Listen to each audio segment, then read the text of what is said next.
don't forget, she was the boss, the lady boss. She had fun. Mom and Dad absolutely loved to dance, and they were known as the best dancers in Washington.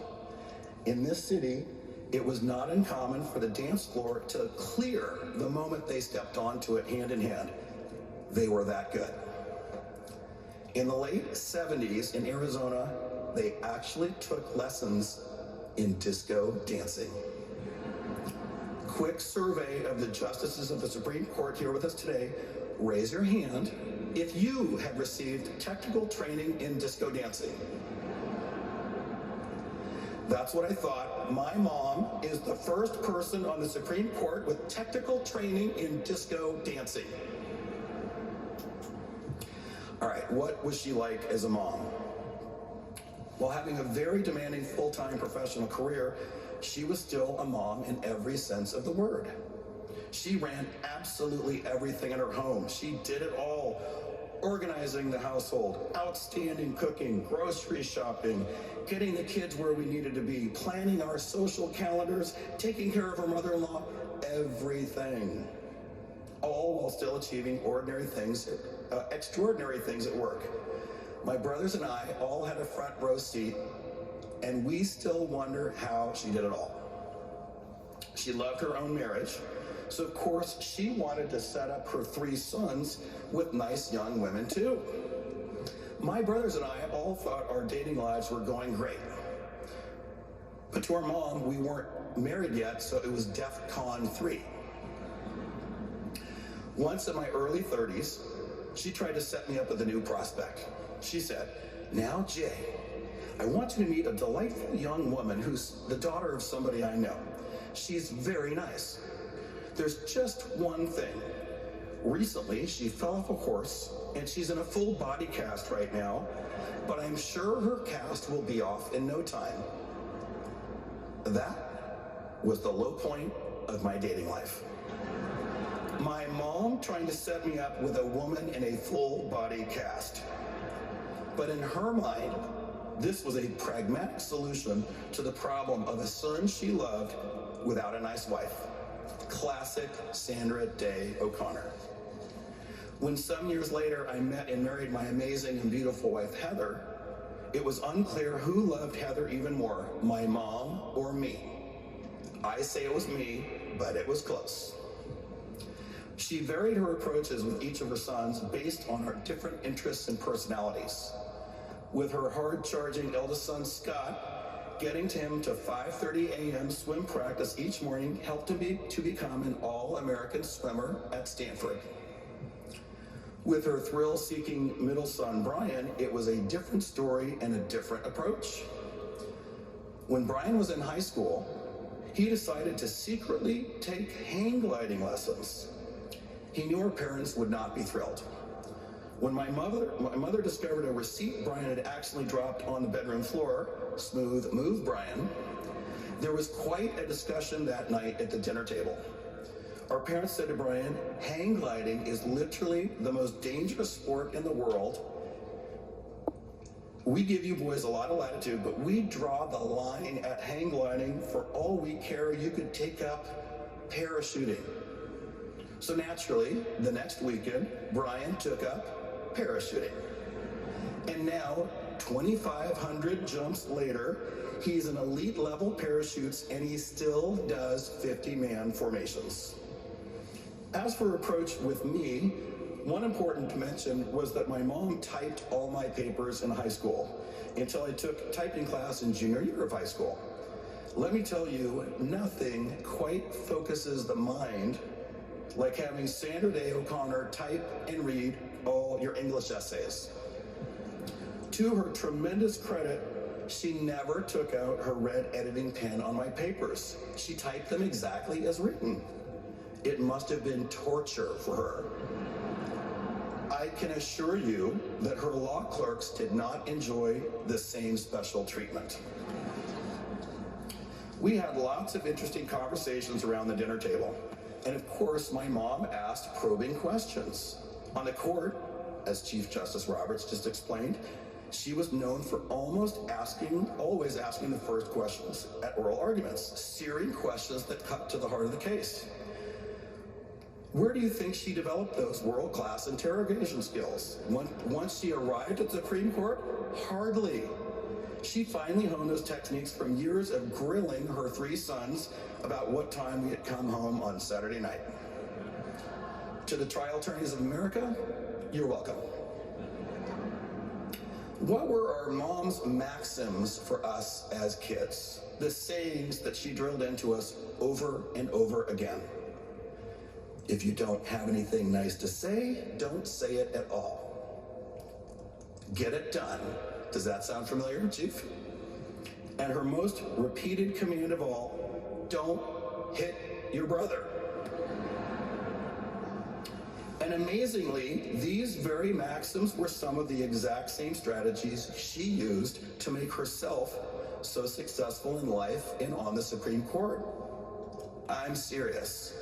Don't hit your brother was the first lesson in her own philosophy that she taught us over time, to not lash out at anyone, even your opponent, and to treat everyone with kindness and respect. This approach allowed her to navigate every situation with grace and goodwill. In 1987, 36 years ago, she wrote out by longhand a letter to her 3 sons and sealed it, not to be opened until near the end of her life. Included were detailed instructions about what should happen when she died. This included what she wanted at her funeral, her favorite music to include, some key readings, and more. The unmistakable theme of her selections was justice on earth. How fitting. It won't surprise you to know that we are following her instructions here today to a T. And in the letter, she also wrote her final message to her sons. This included the following passage. Our purpose in life is to help others along the way. May you each try to do the same. Our purpose in life is to help others along the way. What a beautiful, powerful, and totally Sandra Day O'Connor sentiment. And it is so clear to Scott, Brian, and me that she lived her own life in complete accord with this purpose. So now that she has completed the circle, her family will take her remains back to her beloved Lazy Bee Ranch, back to Round Mountain, where she can hear the 2 giant windmills spin and creak in the wind, and where she learned how to see forever across the high, open desert. Back to the sacred place where her extraordinary life began. What do we say to this special person? This little cowgirl, this remarkable woman from a remote cattle ranch in Arizona, this mother, this justice who did so much for so many people. We say to her, we thank you. We love you. We will never, ever forget you.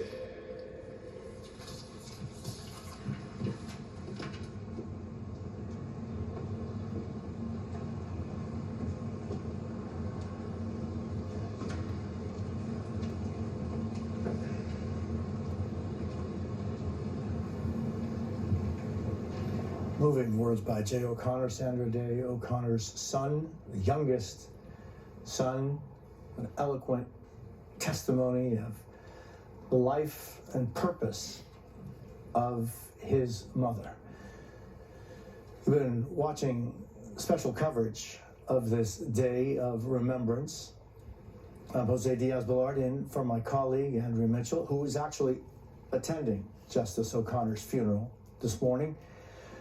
With us now is NBC News White House correspondent Monica Alba, NBC News senior legal correspondent and Weekend Today co-anchor Laura Jarrett, and NBC News presidential historian Michael Beschloss.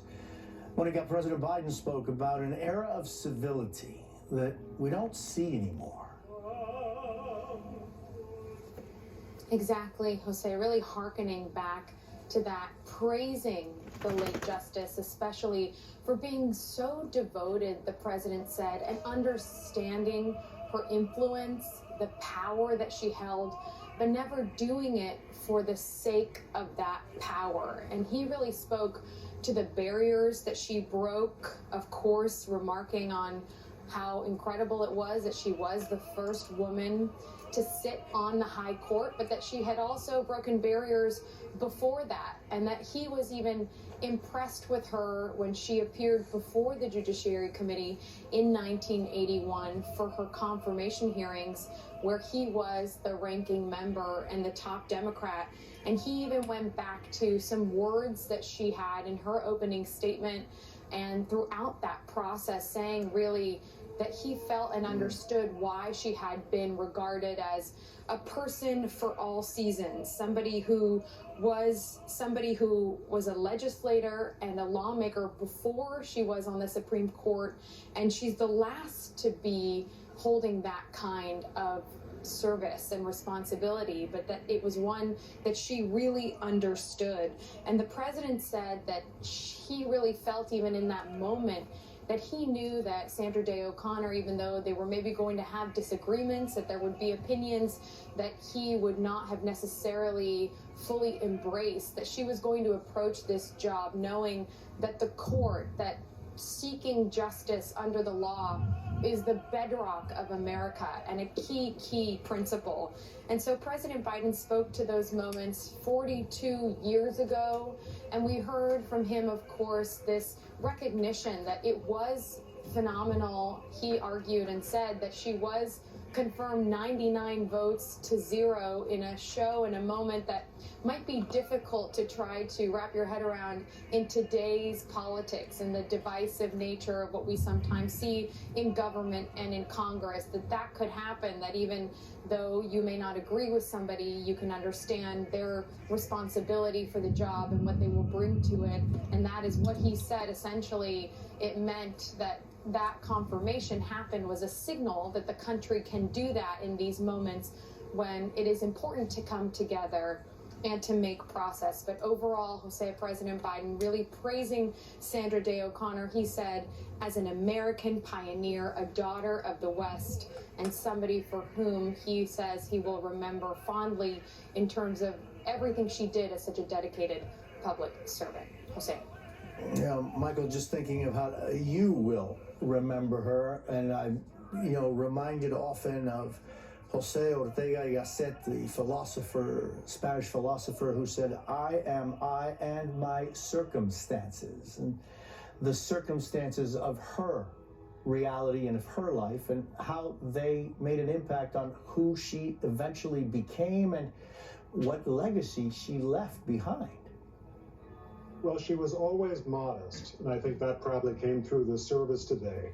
She never, in fact, she radically underestimated her importance on the court, especially when she was that swing vote during the William Rehnquist court. As you know from your experience in Washington, Jose, people with that much importance who are that modest are sometimes hard to find. It was a huge element of her character. Another element that came through today was that great marriage, and I think we should say this was alluded to, but John O'Connor, who was a wonderful person, gregarious, very smart, great lawyer, about a decade before he was diagnosed publicly with Alzheimer's, he began to suffer the symptoms. And he was diagnosed, I believe it was 2002 or so. And by 2005, Sandra O'Connor, I heard her say this myself, she said, "I really have to get off the court because I have to take care of John." And the irony is, and this was mentioned during the service, she did do that. She did make a sacrifice for him. But not too long after she resigned from the court, John O'Connor's condition had deteriorated to the point that he did not know who she was. So she knew that she could have stayed on the court for probably 5 or 7 years longer and continued to have that influence. But take a look at American history. How many people with that kind of influence and that kind of importance that she had was willing to give that up for her spouse? Oftentimes happens, but not always. Can I say one more thing, Jose? Sure, sure. And that is, this was a wonderful marriage. They loved each other deeply. But it turns out that Sandra O'Connor was the only justice of the Supreme Court in American history who had been once proposed marriage by her Chief Justice, which in this case was William Rehnquist. This was not known until Evan Thomas's great book came out a few years ago. Rehnquist and Sandra O'Connor were classmates at Stanford Law School. Rehnquist fell under her spell, proposed marriage to her, which she turned down. And she was such a catch that apparently 3 other men at Stanford Law School also proposed marriage to her. And you would think that this might be an awkward situation when in 1981, Sandra Day O'Connor arrives on the court, and there she is serving alongside Chief Justice Rehnquist, who had once wanted to become engaged with her. One measure of both of their civility is that it was never an issue. They had a great friendship, had a great working relationship, but this was one additional unique aspect of Sandra O'Connor's life. Yeah, so fascinating. One record probably that has no threat of being broken in the future. I would guess so. Michael, thanks. And Laura, just your thoughts on this life of purpose. Jose, I was struck by some of the anecdotes and storytelling from her biographer there, Evan Thomas, reflecting at how she really was sort of the social gatherer for her fellow justices on the court. He talked about how she would make sure that they all had lunch together, and if they weren't showing up to the cafeteria there to dine together, she would go seek them out. He said that she went specifically to go see Justice Clarence Thomas and told him, "Clarence, you need to come to lunch." And eventually he acquiesced and later reflected that she was, quote, the glue of that court, and that if one of her law clerks put in a snarky remark about one of her fellow justices, she would scratch it out because that was just not how she rolled, Jose. Monique Alba, Laura Jarrett, and Michael Beschloss, thank you so much for being with us today.